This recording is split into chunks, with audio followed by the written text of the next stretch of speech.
Should be good to go now, Mike. Okay. Okay, thanks. So welcome again to the first installment of our webinar series. This is Stepping Stones to Zero Energy Homes. Here's a list of all 6 of the programs. We're going to be doing these every other month. We'd like to touch base with you in the meantime, keep everybody involved, so keep checking your inboxes for emails from PSD. But the full series we're going to cover, it's basically outlining building Energy Star homes. We cover most of the information that's contained in the checklist for the Energy Star version 3.0. So a fully aligned air barriers and air sealing will be in March, mechanical ventilation in May, thermal bridging, which was a controversial issue when version 3 first came out, less so since they've made a tweak to that, so I'll cover that briefly today, actually. September, duct installation and testing, and then November, water-managed roofs and walls. As we build more efficiently, the water management becomes more important. So we'll be covering that in the last webinar. So encourage you to go ahead and register for all of these now, and you should receive email reminders to attend those later, and you can add them to your Outlook calendar as well to make sure that you have the time blocked off. We plan to begin every webinar with a few slides.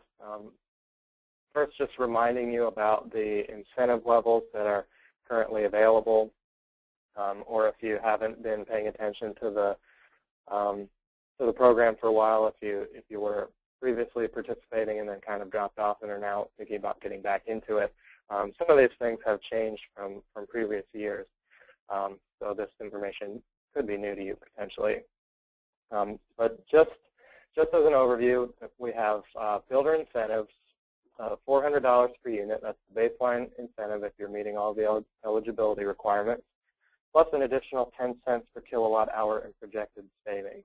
So when the rater uploads the project into our Compass software, it's going to calculate the kilowatt hour savings, so that's the electricity savings only. You won't get an additional incentive for gas savings, but for additional savings over a home that's built to code, otherwise known as the reference home, you'll receive an additional 10 cents per kilowatt hour. Eligibility requirements. It, of course, has to be located within the service territory of a FirstEnergy utility. There are some date ranges that are important. Retroactive applications are acceptable at the moment, but certificate of occupancy dates for Ohio utilities have to be after March 23rd, 2011. And so those Ohio utilities are the Illuminating Company, Toledo Edison, and Ohio Edison. If you're in Pennsylvania, three of the utilities, MedEd, Penelec, and Penn Power, we can accept applications with C of O dates back to October 28, 2009. West Penn Power just joined the program this year, so eligibility only goes back to June 1st, 2013. So as far as the actual construction of the house, they have to be 15% more efficient than the 2009 IECC, so that's going to be determined by the rater, as well as when they're uploading it into our Compass software. If you're doing retroactive, we have the parentheses there saying, or the relevant code when permitted. So if you had a permit under the 2006 code, then you can be coming in under the using that reference home. Energy Star certification. So that's the big one. We have that in bold, and that's what this entire webinar series is focused on, various aspects related to Energy Star certification and requirements. So that's the big one, and we wanted to cover in this webinar basically, so it's called the Stepping Stones to Zero Energy Homes. So there are several programs plus the code that are all reasonably well aligned that enable you to start off with code, jump up to Energy Star, progress to DOE Challenge Home, and then ultimately getting into Passive House. And each one is a requirement of the previous one, basically. So I'll explain that in a little bit more detail. But in this webinar, I'm going to cover some of the basics of the Energy Code, then Energy Star, and then the DOE Challenge Home. and finally wrap up with Passive House.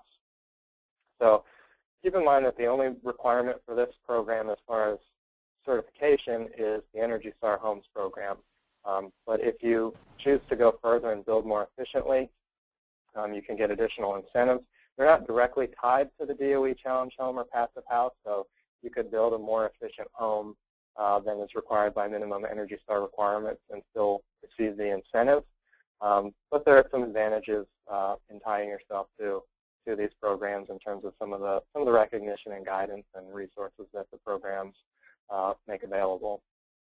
So for each one of these, I'll cover some technical aspects, a few of the benefits with an eye to benefits to the builder, and then some sales tips in terms of what each program has to offer. So the stepping stones, here's our, we've been calling it a continuum. There's a continuous path to zero energy homes with these 3 programs. So hopefully you're familiar with the HERS index, but if not, the lower the score, the better, like golf. A standard new home is at 100. Existing homes, that are older would be somewhere above that 100. A home that is using no energy would be a 0, or it's producing as much energy as it's consuming over the course of the year, would be a 0 on the HERS index. So that's really the goal that we're shooting for ultimately.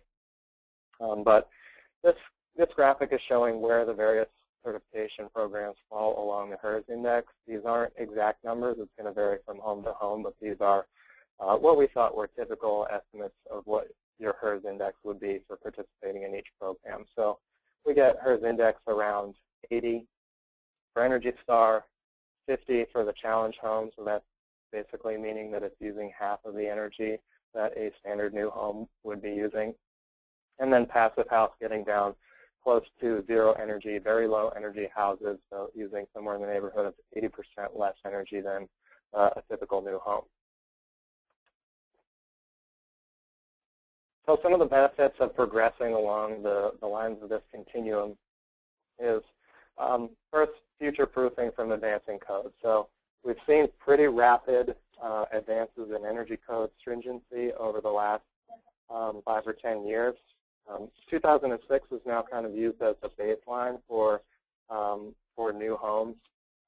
So based on that baseline, the 2009 code is roughly 15% more efficient than a home built to the 2006.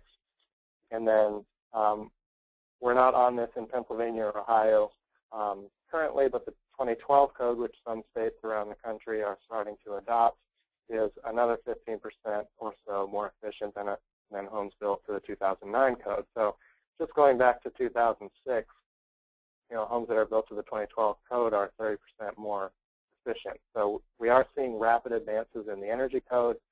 They're probably going to hit Pennsylvania and Ohio at some point. The 2015 has been voted on, and all the provisions, we know what they are. The code hasn't been published yet, but the 2015 is looking to be even more efficient. So codes have been advancing pretty rapidly over the years. And participating in these programs keeps you one step ahead of those changes. So you're not having to struggle last minute to keep up. You're not even going to be concerned about the code changes that are coming up because you're already doing those things and going above and beyond. So that's benefit number one. And this is a short list. We could probably add several others, but these are ones that we pulled out right away. Market differentiation is the real reason that you would associate yourself with a specific program. You can do all these programs, all the things in the programs and not get the certification, but then you're missing out on basically the brand recognition that comes along with them. Energy Star in particular is very well known brand across the country. It's one of the most recognized logos in the country, and people associate it with not only efficiency but also quality. So along with these other brands that I'm showing here, those are often synonymous with quality products. Energy Star fits right in with those, and just by having that label associated with your homes and your company, you're giving the public that sense of quality construction. And even if they have no idea what an Energy Star home is, they see that logo and they get that that warm fuzzy feeling right away, and you have them hooked before you've even really explained the details of it. Quality assurance is the last aspect of the programs. I'll talk about this a little bit more, but code officials are more concerned about fire issues or structural issues, or railings and stairs so people don't fall, and rightly so. Life, health, and safety is the primary concern there. So energy falls pretty low on the average code official's list.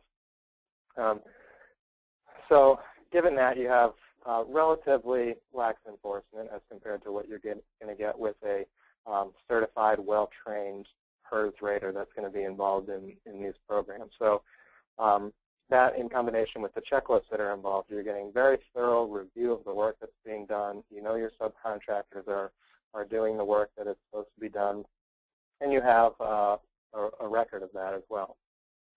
So the quality assurance aspect is good for the builder, just to manage the subcontractors and not have to go back and fix things.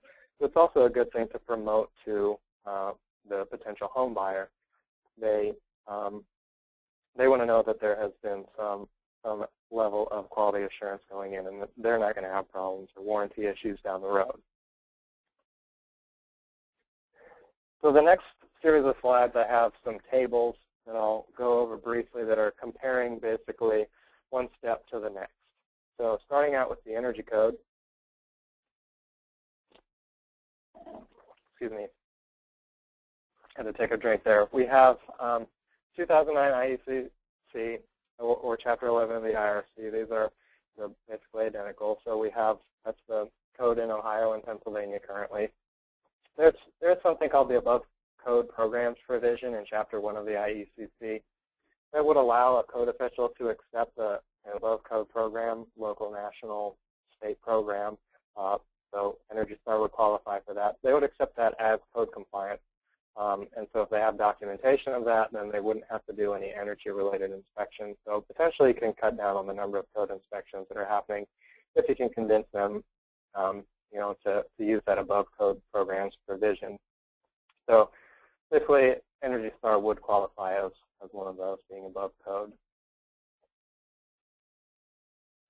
Next, we have insulation and air barrier component criteria. There's a table. If you're not doing a blower door test, which is optional in the code, there's a list of items that is supposed to be inspected by the code official or potentially a third-party group if the code official chooses that. And if you're familiar with the thermal enclosure checklist from Energy Star, you'll notice some similarities there. So it's not quite as comprehensive or as clearly written as the thermal enclosure system checklist, but there are some similarities there. The main difference there, I think, is going to be in the level of enforcement. I think it's often overlooked from the code aspect.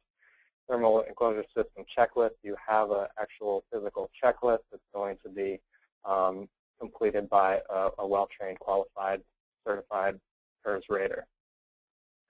Duct testing is required by code in most cases. If you have any part of the duct system or air handler outside of conditioned space, duct testing is required by code. The leakage levels are different in Energy Star. They're more stringent, but duct leakage testing is required in all cases for Energy Star certification. Manual J, S, and D. So Manual J is your heat load calculations. Manual S is equipment sizing and selection, and Manual D is duct installation. All of those are actually required by the code. Again, enforcement is somewhat lax in my experience, and I think in the experience of many others. So again, the verification aspect of Energy Star really comes into play with having the HVAC contractor sign off on this stuff, as well as having a review by the HERS rater. Minimum insulation levels, I'll cover what those are in the code, and they're the same requirements in Energy Star. You can exceed those or potentially do trade-off if you're doing a UA calculation kind of thing. But basically, we're working from the same baseline in terms of just the basic R values of the house. 50% high efficacy lamps is a requirement in the IECC. There's no specific requirement in Energy Star, but the reference home uses 80% high efficacy lamps. So if you're only meeting the code minimum on that, that's going to hurt you as far as your target HERS index that you're trying to achieve. If you're doing 100% high efficacy lamps or more than 80%, then that's going to help you out and make it easier to get certification. So a higher level of high efficacy lamps is the baseline. And as I said, I think I've harped on this enough, but code inspectors versus the trained certified HERS rater plus the checklist. So really a big quality assurance aspect coming into play with Energy Star.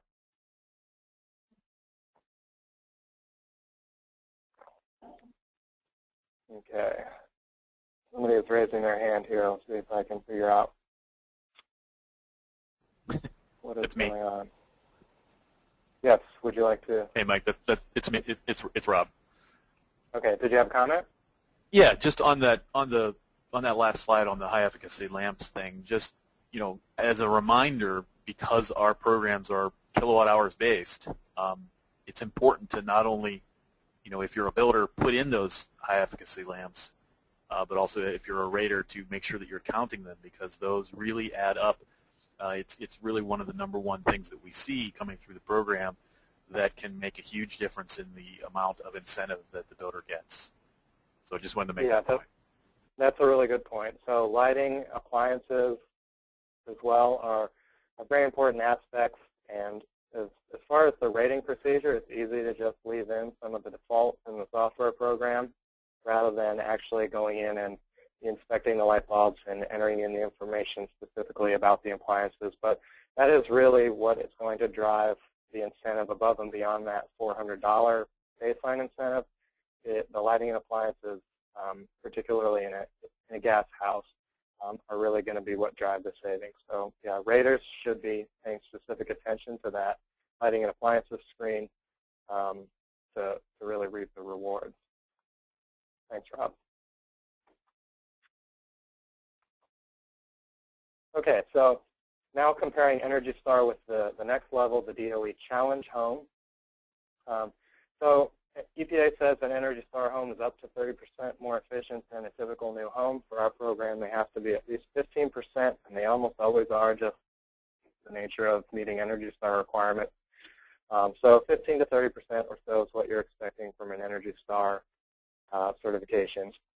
DOE Challenge Home is raising the bar somewhat, up to 40 to 50% more efficient than a typical new home. So Energy Star, the only real prerequisite there is that you're meeting code as far as energy is concerned. The Challenge Home has Energy Star as a program prerequisite. So every DOE Challenge Home is also going to be Energy Star certified. You can't have a Challenge Home without an Energy Star certification. So that is a prerequisite. That's what we're talking about in terms of the stepping stones and the continuum of one program to another. Energy Star has the 2009 IECC installation as a requirement. Challenge Home is working with 2012 IECC installation. I'll cover what the differences are.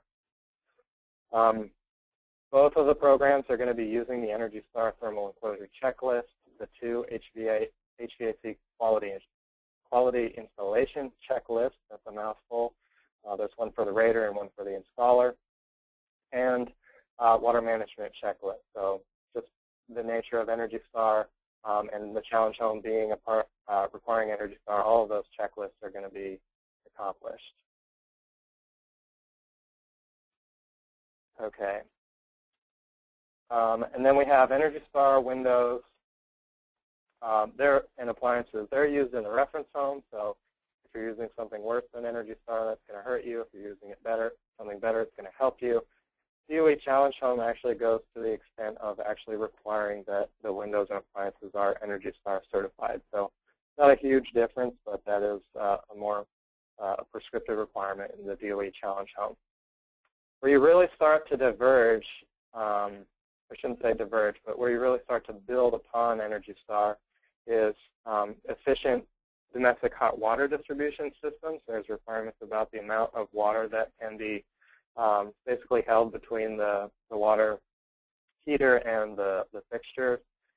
So making sure that you're not wasting water or losing the energy that's associated with hot water that's in there.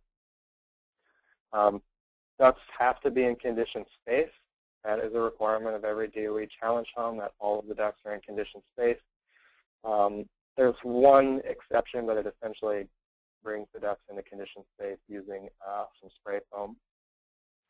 Plus, there's the Indoor airPLUS checklist. This is another EPA program that is focused specifically on energy efficiency.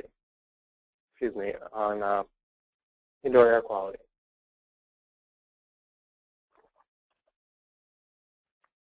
Okay, so that's the Energy Star versus the challenge home. Now looking at the challenge home versus basically the final step on our continuum passive house.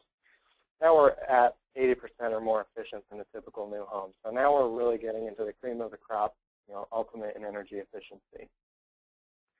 Again, Energy Star is a prerequisite to the challenge home, and challenge home then is a prerequisite of passive house. So each program building upon the next.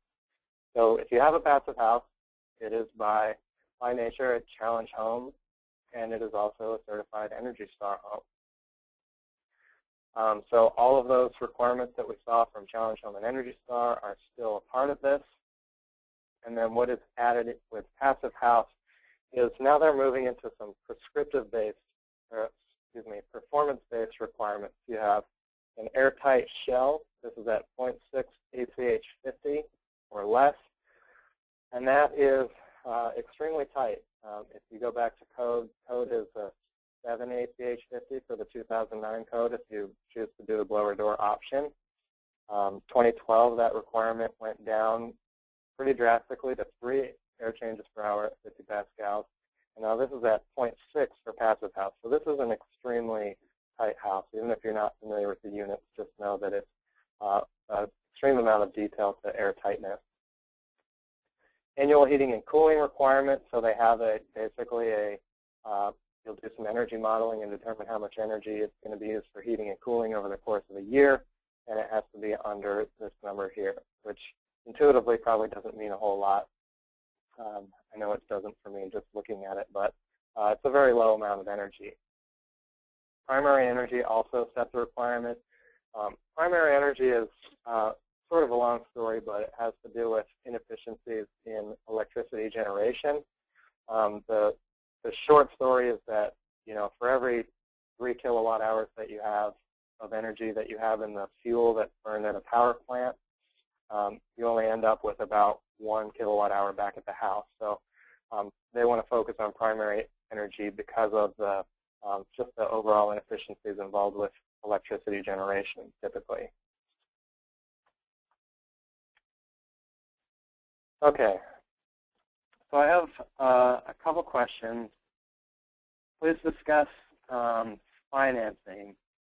I guess I'm not really sure. I mean, there are some energy efficient mortgage programs that are available. They haven't really come to fruition large scale, and they can be difficult to find and participate in. I'm honestly not all that prepared to discuss about that type of financing, if that's what you're referring to there. But I agree that is one of the most important factors in terms of actually getting to these very efficient homes, dealing with the upfront costs. So that's a point well taken, and ultimately, we need to see the banks get more involved and the appraisers get more involved to actually get the value, recognize the value that you're putting into these homes. As far as water management, a lot of the things, there's a whole checklist that you can get from the Energy Star webpage that goes over what the requirements are, but it has to do with flashing details and keeping water away from the foundation, keeping basements dry. As you tighten up a house and as you add insulation, you have less energy moving across the envelope. So if you do have a problem with a water leak, then it's really going to fester because you don't have the energy moving through to dry it out. So we have to be more concerned with keeping water out of the house and out of our building assembly. So that's really what that covers, and that'll be the final webinar in the series. I know it's a long time until November, So we'd be happy to walk you through the checklist at some point if you wanted to do something one-on-one.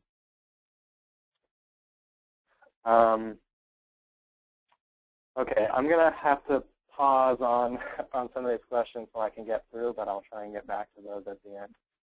By the way, are you guys seeing these questions when I put them on the screen like this, or am I just seeing them myself? Mike or Rob? Yeah, it looks Just you. Okay. Okay, so going into the basics of the 2009 International Energy Conservation Code, or IECC, this is step one on the path. Every house has to be code compliant. So the 2009 insulation requirements, we have all of the climate zones that are found in Pennsylvania and Ohio, 4, 5, and 6. 4 is found in only one county in Pennsylvania, York County, and I think pretty limited amount of Ohio. 6 is only found in Pennsylvania in the northern tier. I don't think there's any climate zone 6 in Ohio. And the vast majority of both Pennsylvania and Ohio is going to fall in under climate zone 5. So the requirements here for Windows 0.35 is the U factor requirement, ceiling R values. So if you have an attic ceiling, flat ceiling has to be R38 in climate zones 4 and 5, bumping up to 49 if you're in the colder climate. You can still build a 2x4 wall with R13 cavity insulation in climate zone 4, but if you're in most of Pennsylvania and Ohio, you're at R20 cavity insulation, or you have the option of doing 13 cavity insulation plus R5 continuous. So generally that means about an inch of rigid foam board on the outside. Floor R values is R19 in climate zone 4, going up to R30 in the other climate zones. Basement wall R values, it's 10 continuous / 13 if you do it in the cavity. So that's what the two different numbers mean. If you have a continuous insulation like rigid foam, then R10 is the requirement.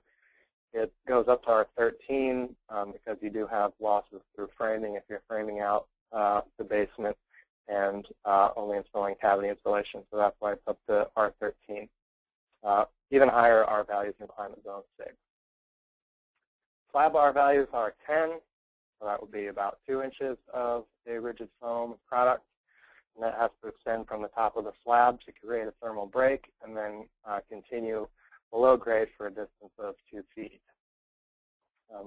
This is all just a very brief overview. I mean, I've done day-long classes on the energy code, so I really can't get into all of the details here.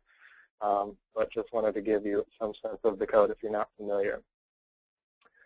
Enclosed crawl space wall R value, keep in mind, so this is a crawl space that's not vented and has insulation in the wall, so it ends up being a semi-conditioned type of space, and there are specific requirements for these types of assemblies found in the IRC, the International Residential Code, that has other construction details.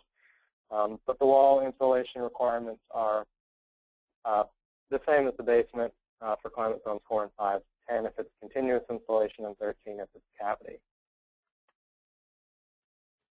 As far as air tightness in the code is concerned, there are 2 options. So you can either do a visual inspection based on the air barrier and insulation component criteria table that's in the code. There's 24 items in that table. I just pulled out a few to give you a sense of what's in there, but insulation is installed in substantial contact and continuous alignment with the air barrier. If you're familiar with the thermal enclosure checklist from Energy Star, that should sound relatively familiar. Bats are cut to fit, so if you have narrow cavities, the bat has to be cut to fit. If you have wiring, if you have plumbing, you have to split around that and make sure that you have insulation that's not being compressed, or if it's blown or sprayed in insulation, it has to extend behind all those types of things that would be sharing the wall space. Corners and headers are insulated. That is in this table. I think that's probably often overlooked from an enforcement perspective as well. And tubs and showers on exterior walls have insulation and an air barrier. So the air barrier is what's often missed if you have a tub or shower on an exterior wall. You want something solid and sealed in between the tub and the wall behind it. So if you're familiar with Energy Star and just general energy efficient construction, that stuff should sound pretty familiar. If you're not, if you choose to do so, you can do a blower door test. So, and then technically you wouldn't have to do any of these visual inspection items. You would just document that you had achieved an overall air tightness level of 7 air changes per hour or less. There's no training or certification requirements for whoever's doing the test that are found in the code, and minimal procedural guidance that's given in the code. So a ResNet specification with a certified HERS rater is going to give you more assurance that this is going to be done right. And again, it's an optional thing. You do one or the other. You don't have to do both. So the blower door test is not all that common from a just pure meeting code perspective.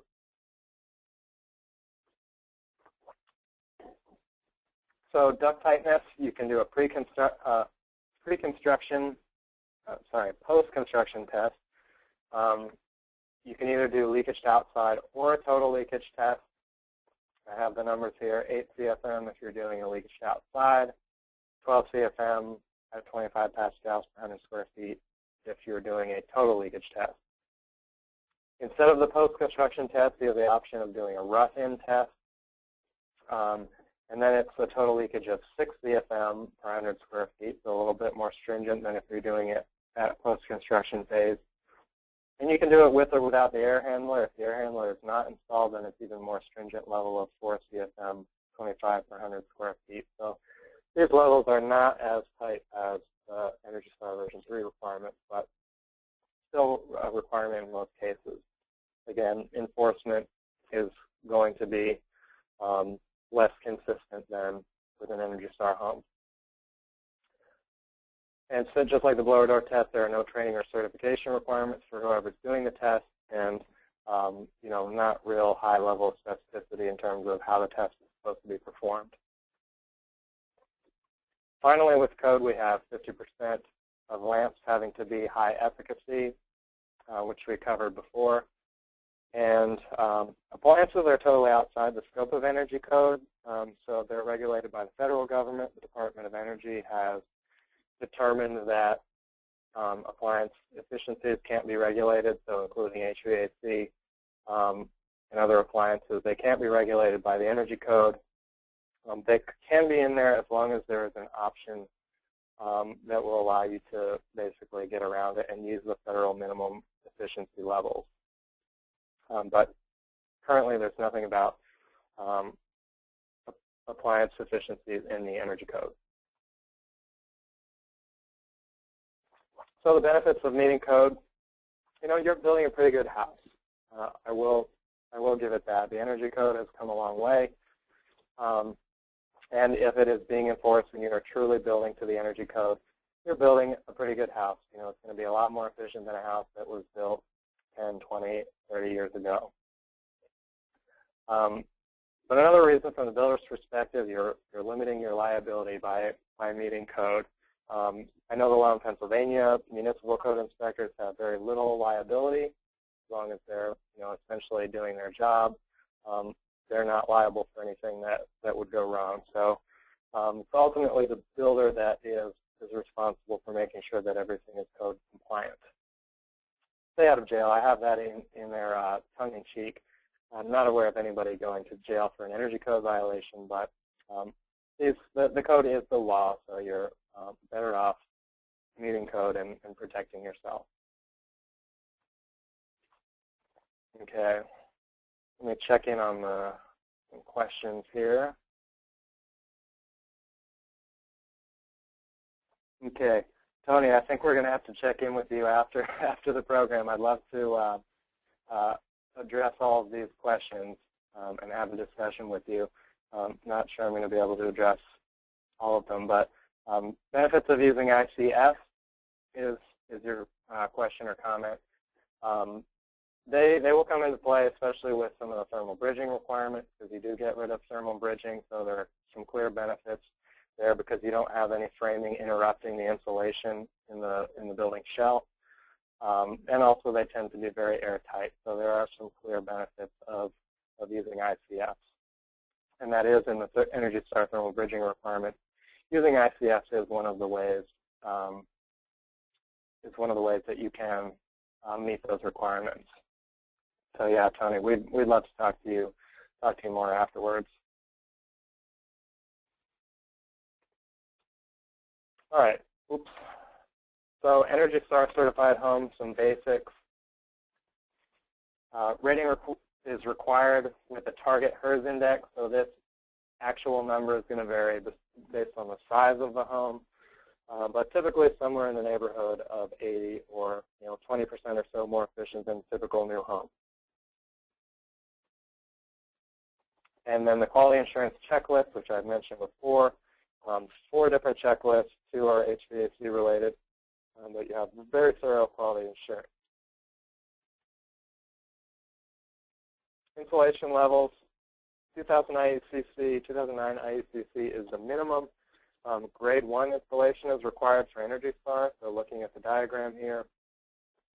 Basically, it has to be a more or less perfect installation of the insulation, which can be a pretty big challenge, especially with fiberglass insulation, just because it's difficult to get everything to fill the cavity completely, and cutting things to fit can be a challenge. So it has to be grade 1, or there is continuous insulation involved, so the rigid foam generally is what that means. Reduced thermal bridging requirements. This was a part that I mentioned that was controversial, but they've made it less so now. But one of the requirements is ceiling insulation extends to the face of the wall below. So if you're blowing insulation or laying bats out in an attic along the ceiling, you have to make sure that you have R21 all the way up to the face of the exterior wall below, so you're not getting a big reduction in R value as you get over to the eave and things get crunched for space. So that basically means either a steep pitch in your roof or going to a raised keel type of truss. So R21, climate zones 4 and 5 has to go R30 all the way to the wall in climate zone 6. Insulated headers and corners is a requirement, so 2 studs instead of 3 studs in the corner usually is how that's accomplished. Limited king and jack studs, so along windows and doors you want to make sure that you don't have any lumber in there that isn't absolutely required for structural purposes, so that's something that's going to be looked at. So for standard, minimal sized windows, you hopefully you're just seeing, one king stud and a set of jack studs. No interruption at wall intersections. I have a picture that shows that a little bit later when I'm talking about passive house, I think, but where an interior wall is meeting an exterior wall, you often have a break in the insulation because of the framing that's used to tie it in, and there are strategies to avoid that, and those are required by Energy Star. The thing that was made less controversial as far as the thermal bridging is they had been requiring 24-inch on center when 2x6 studs were being used. They backed off of that as long as you're providing at least R20 cavity insulation, which is the code minimum, but you can't go below that using any kind of trade-off. As long as you have that R20 cavity insulation, then you don't need to do 24 inches on center.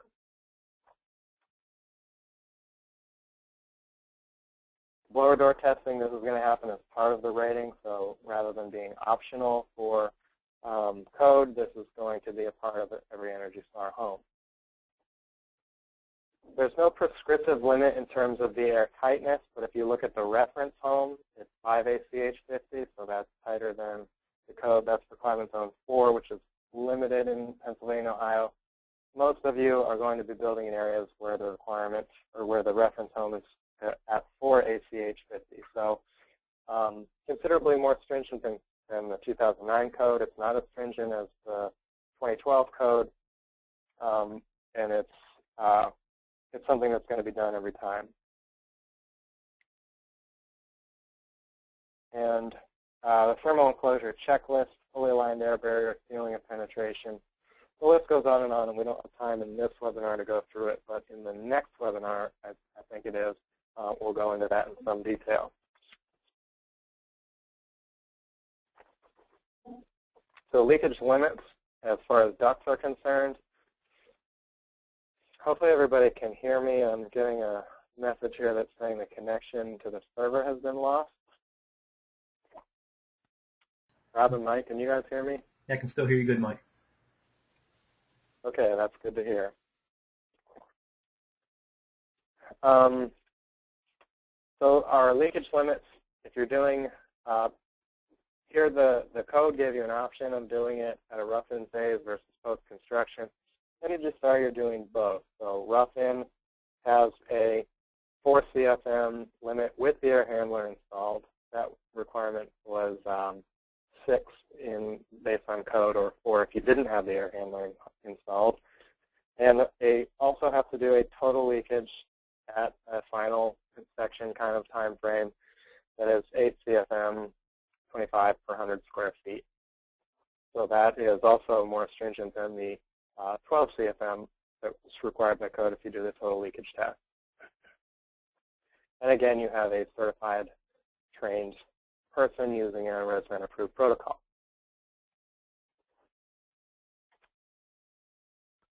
As far as lighting and appliances go, no prescriptive requirements, but a reminder that the reference home is the baseline. 80% high-efficacy lamps is what the reference home uses, and appliances and fans that have the efficiency levels of Energy Star. So if you're using something worse than that, you're going to be penalized, and if you're using something better, that's going to contribute towards meeting your target HERS index.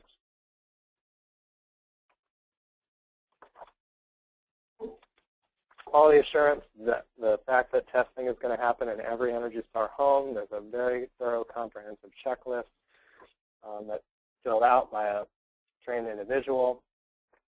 My animation's a little messed up here, but market differentiation is really the big one. That's what I was talking earlier. You can do these things without participating in a program, but then you are throwing away all the benefits that you're getting and the resources that you're getting from a marketing perspective. So this Energy Star logo, very widely recognized, great to tie your business and your homes to that and increase your competitiveness against your competitors. So sales help, there are also several marketing resources or a variety of marketing resources that you can take advantage of through the Energy Star website. So if you're not already a partner, you would become an Energy Star partner. And then you have access to, you can order these Energy Star brochures. They have a variety of brochures, and they'll send you, a few hundred copies, I think, at no cost if you order them. So you can, use those in your why can't I think of the word, drawing a blank here, in your sales offices and model homes. That's what I was trying to think of. And you have access to co-brandable brochures, so it will have the Energy Star logo, and you can insert your company's logo. They have some banners that you could use at displays at things like home shows. And there's a consumer video that would be a great thing to kind of link on your website or direct the potential home buyers to, that you can insert your logo into the end of that following some pretty simple instructions. So all of these things are available only to Energy Star partners to really take advantage of the brand recognition and marketing resources.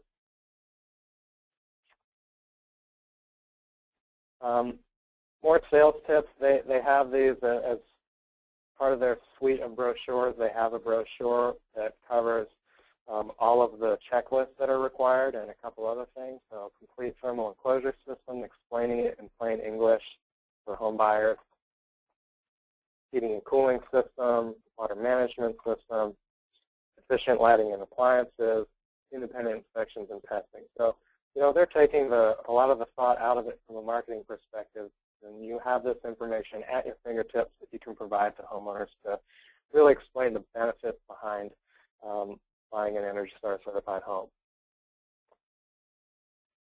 Here's, if you're logged in as a partner, a look at what you'll see. a variety of different logos that you have at your disposal. And I'm running a little short on time. I'm going to skip this poll, and if we get to it at the end, that'll be great. Check in with questions. Okay, hopefully everybody is hearing me okay.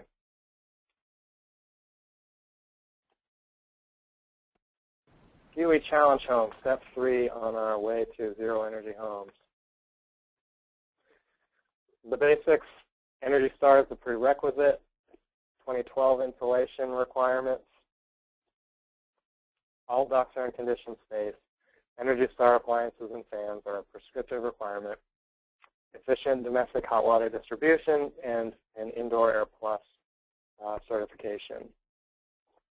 I put in bold differences between the 2012 and 2009 codes, so these are showing the increases in stringency for 2012. It's gone down to a 0.32 U factor for windows and doors.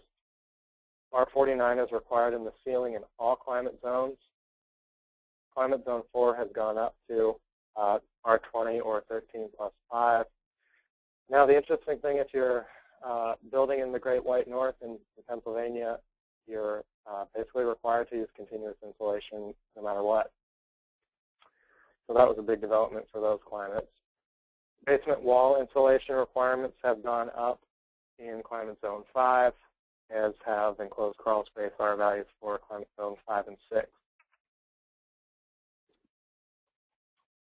So some of the challenges presented by the challenge home, they don't call it the challenge home for nothing, but one is keeping all of the ducts inside conditioned space.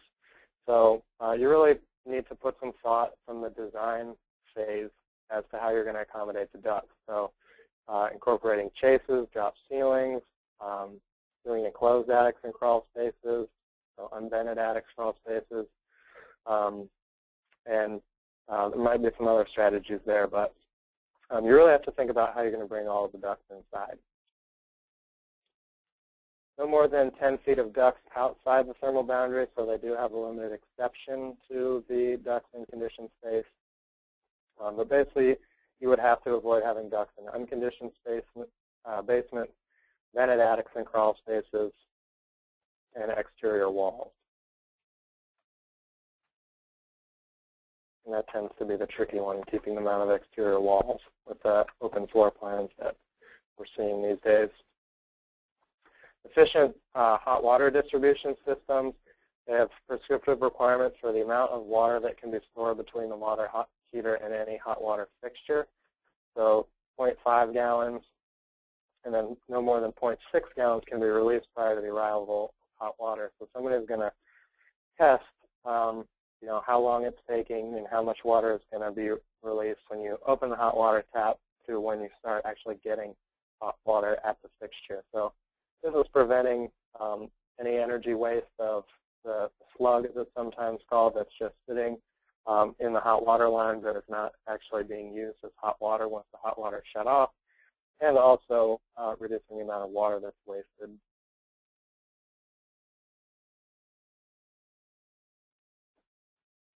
Somebody's asking about hot return cycling, so I think that would be a recirculating type system. There is a mention of that in the challenge home requirements, but I would have to look back to see what exactly those are. But there is some sort of exception, I think, for these recirculating type systems.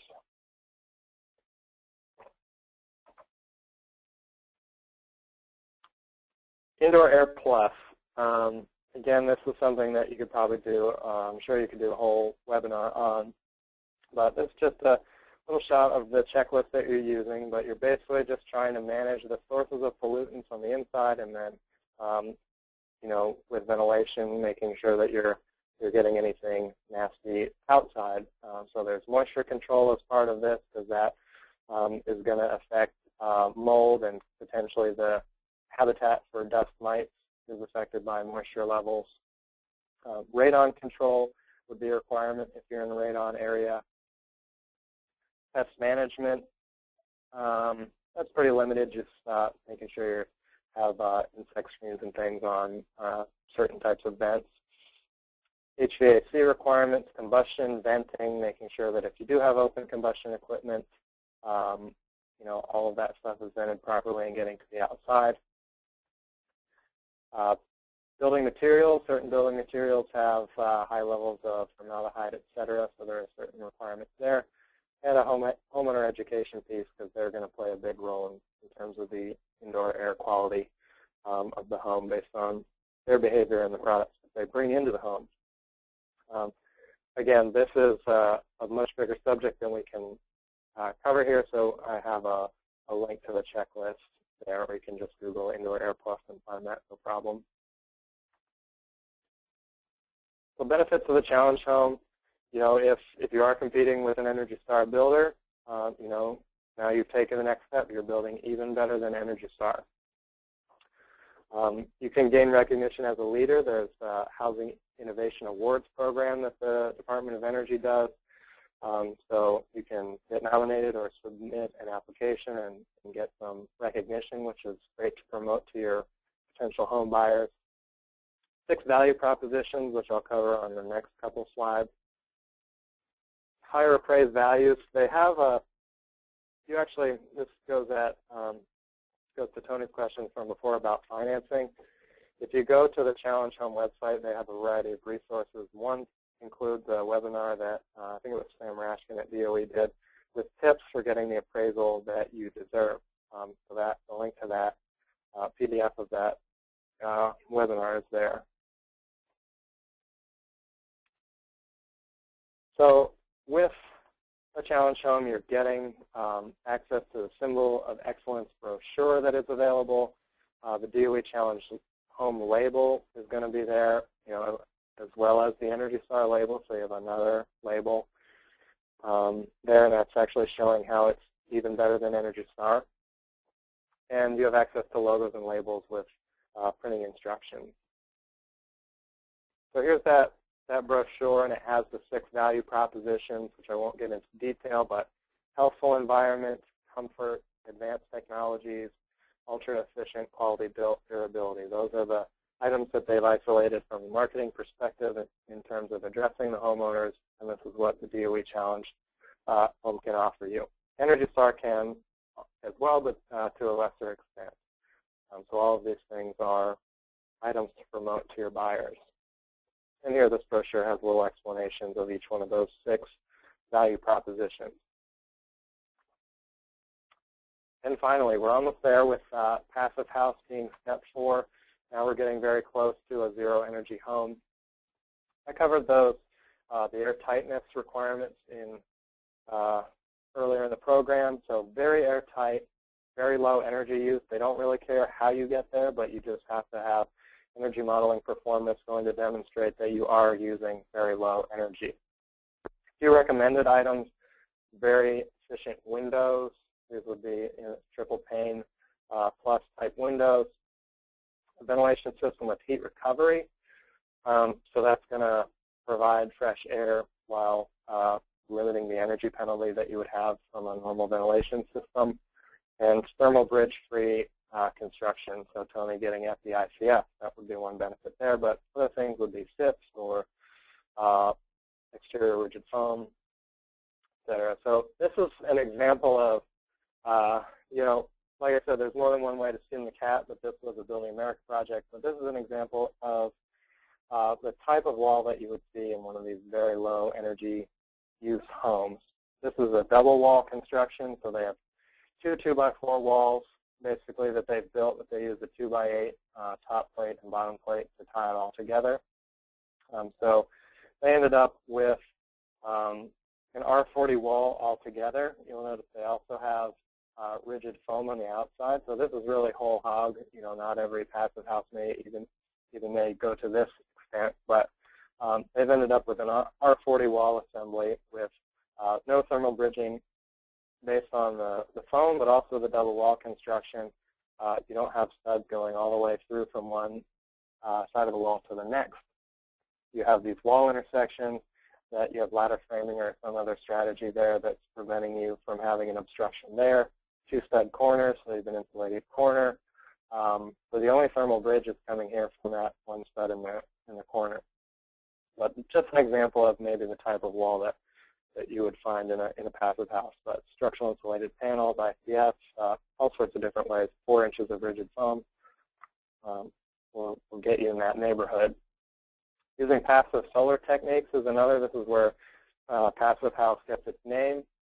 So orienting the house to the south, so you have a lot of glass on the south in terms of your windows. So you're capturing the winter sun as the sun kind of doesn't get too high on the southern horizon in the winter, and you have properly sized overhangs that's going to keep that sun out when you don't want it in the summer. So you can get fairly decent chunk of your heating requirements met just based on sun entering the windows with a proper design. HRV is just showing a picture if you're not familiar with the technology. You're exhausting warm air, warm stale air from the house to the outside, going across a heat exchanger, so that's going to heat up some copper coils there. And then at the same time, you're bringing in cold, fresh air from the outside, and it's going to pick up that heat that you've just dumped off in the coils there and introduce relatively warm supply air to the home.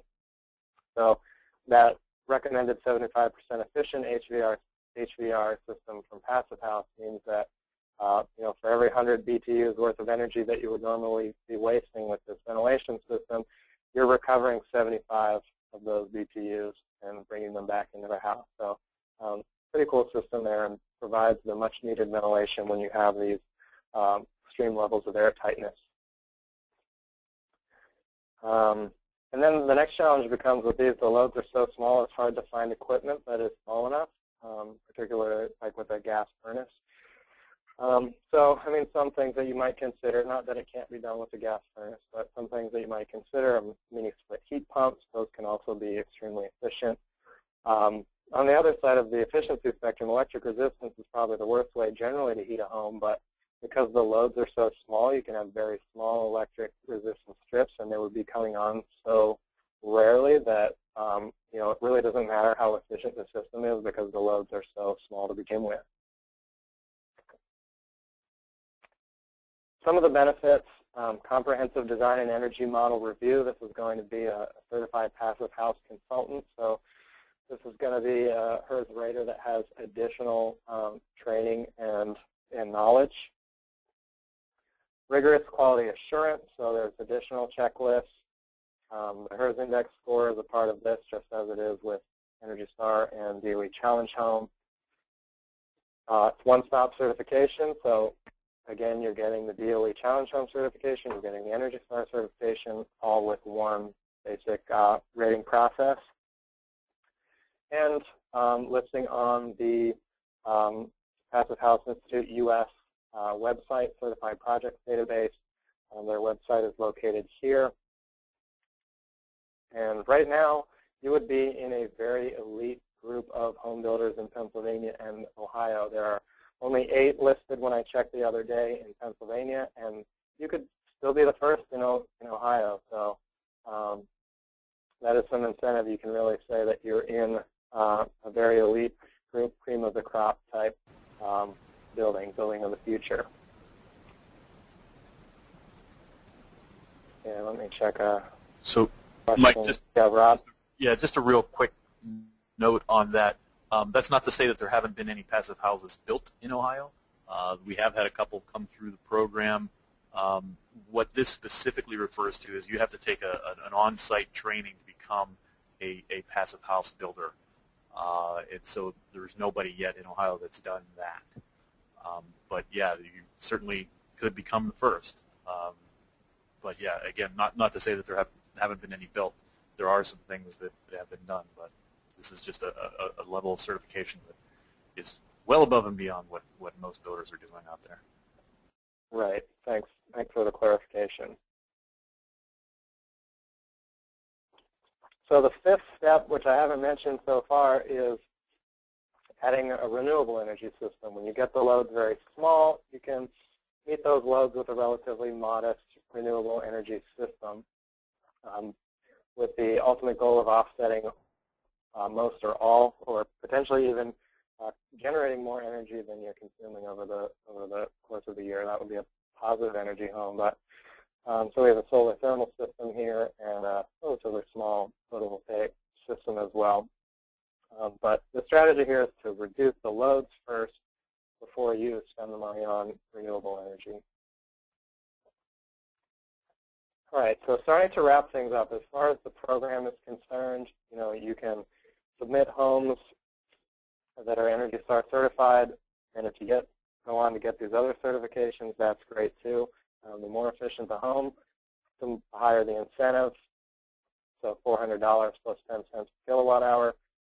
It's probably worth pointing out, it's relatively obvious, but if you're doing an all-electric home or a heat pump home versus a gas furnace, your incentive is going to be considerably higher because any savings that you have from building envelope or heating and cooling savings is going to be kilowatt hour savings as well. So electric sources of heat are going to tend to have higher incentive. But make sure it's located in FirstEnergy territory, 15% better than code, and Energy Star certified. Then I've added a few typical incentive amounts. These are just estimated incentives. I have this disclaimer that you're not guaranteed to get these amounts, and they vary by project. But just to give you some sense of what the ballpark incentive is going to be for each certification level, you have $550. That's probably at the low end of the range of our typical incentives that we issue for the basic Energy Star certified home. If you're building a DOE challenge home, or you don't, like I said, you don't need to get the certification for the FirstEnergy home to get the incentive. Energy Star is the only certification that's required. But if you're building an Energy Star, if you're building a DOE challenge home or similar, maybe a couple $100 more there. Passive house, you're starting to break the $1,000 level, potentially more with an all-electric type of home. Other things to note as far as renewable or related systems, ground source heat pumps, we've had several of those come through the program. The average incentive there was almost $2,900. So certainly not going to offset the upgrade costs for a ground source heat pump, but if you're debating doing that, every little bit helps, so that certainly can be a factor. Same thing with solar electric or photovoltaic. Just an estimate, you're going to get about $150 per kilowatt installed, because in most areas in Pennsylvania, Ohio, you can assume about 1,500 kilowatt hours per kilowatt of installed PV. So if we do the math, if you install a 5 kilowatt, which is a decent sized system, but if you have a 5 kilowatt array, $150 per kilowatt, your additional incentive could be somewhere in the neighborhood of $750. So plus when you add that into our typical incentive amount, you might end up with an incentive over $1,000. We have $1,300 in this example. So that's just to give you a ballpark. But again, that's going to vary project by project. All right, some resources. Make sure that if you're not already plugged into these websites, you visit the Energy Star Homes website. There's a lot of information that can help you particularly market your product to consumers. So I'd invite you to check that out. All of the requirements are there as well. Same thing with DOE Challenge Homes. They have a variety of training presentations and things there. Passive House. Building Science Corporation is a great just general building science resource. They have a lot of information, technical information on how to build an efficient home and avoid moisture problems. So it tends to be a lot of what their articles cover. But Jeff Stiebrick writes a lot of the articles, and he has a pretty entertaining writing style too. So you might even enjoy reading those things. And I didn't put the link. You can go to the FirstEnergy New Homes Builder Resources page through Compass if you're logged in. I didn't put the link only because we're working on revamping that. Some of that stuff has gotten a little bit dated, but we are looking to offer pretty soon a revamped, very useful builder resources page that's for program participants only. And last, I'm going to make sure that we announce next, not not next month, but the next webinar, March 13th, Thursday, same time, fully aligned air barriers and air sealing. So Rob will be covering a lot of the details that are in that thermal enclosure checklist that's required by Energy Star. And here's the registration. If you haven't registered already, you can go ahead and do that. So that brings me to the end of my material. I'm looking to see if I have unanswered questions right now, but appreciate everybody sticking around. And if you want to stick around longer, I'm going to try and find my questions, although I lost my questions pod here.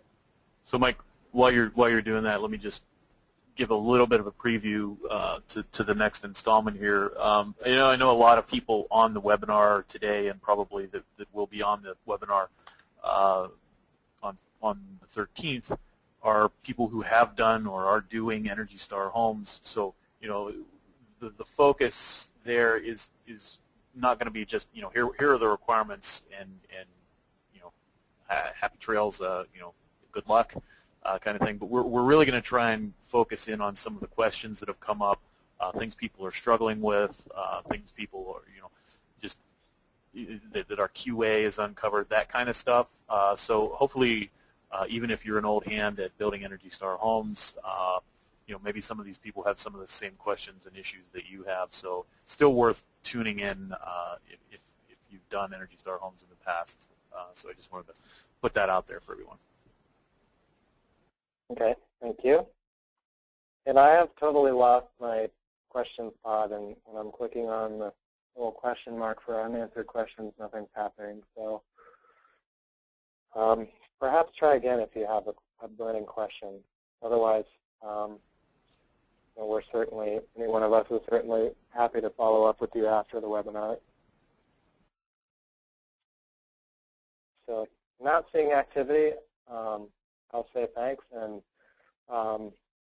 looking forward to working with you in the meantime before the next webinar, but hopefully you'll join us for Rob's presentation in March. So thanks, everyone.